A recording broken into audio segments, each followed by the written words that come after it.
నమస్కారం.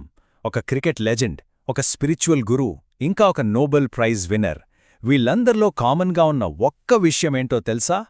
వాళ్ళందర్నీ కలిపేది ఒకే ఒక తేదీ, మార్చ్ 7. అవును, ఈరోజు మనం క్యాలెండర్లో కనిపించే ఈ ఒక్కరోజు వెనుక ఎంత పెద్ద కథ దాగుందో, ఎన్ని అద్భుతాలు ముడిపడి ఉన్నాయో తెలుసుకుందాం.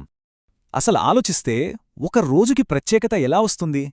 జస్ట్ కొన్ని సంఘటనలు జరిగాయనా, లేక అంతకుమించి ఇంకేమైనా ఉందా? ఆ రోజుకి ఒక ప్రత్యేకమైన గుర్తింపు ఎలా కలుగుతుంది? సరే, ఈ ప్రశ్నతోనే మన ప్రయాణాన్ని మొదలుపెడదాం. ముందుగా కళలు, క్రీడల ప్రపంచంలోకి వెళ్దాం. మార్చి 7వ తేదీ క్రియేటివిటీకి, అలాగే స్పోర్టింగ్ స్పిరిట్కి, ఈ రెండింటికి ఒకేసారి ఎలా సెంటర్ స్టేజ్ అయిందో చూద్దాం. చూడండి, ఒకే ఒక్క రోజు, కాని ఎంతటి వైవిధ్యం!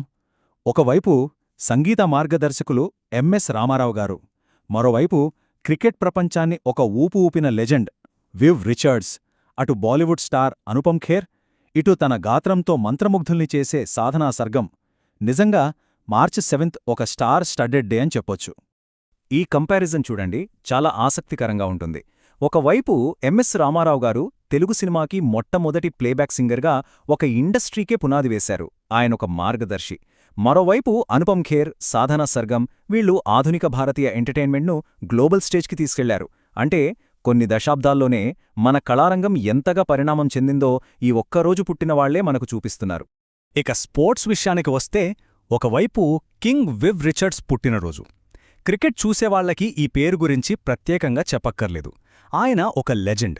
సరిగ్గా అదే రోజు 2009లో ఆస్ట్రేలియాలో మహిళల ప్రపంచ కప్ క్రికెట్ టోర్నమెంట్ మొదలైంది.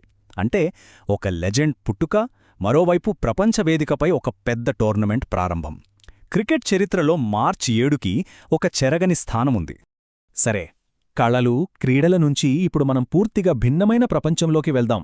సైన్స్ ఇంకా స్పిరిచువాలిటీ. మార్చి 7వ తేదీ మానవుడి అన్వేషణలో ఉన్న రెండు కోణాలను చూపిస్తుంది. ఒకటి, మన కంటికి కనిపించే ఈ విశ్వాన్ని అర్థం చేసుకోవడం. మరొకటి, మన లోపలి ప్రపంచాన్ని శోధించడం. ముందుగా బయటి ప్రపంచం గురించి చూద్దాం.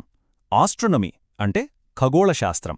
ఈ రోజున మనం అప్పడవేదుల లక్ష్మీనారాయణ గారిని గుర్తుచేసుకోవాలి. ఈయన కొడైకెనాల్ సోలార్ అబ్జర్వేటరీకి మొట్టమొదటి డైరెక్టర్. భారతదేశంలో నక్షత్రాలు, సూర్యుడిపై జరిగే పరిశోధనలకు ఆయన చాలా గట్టి పునాది వేశారు.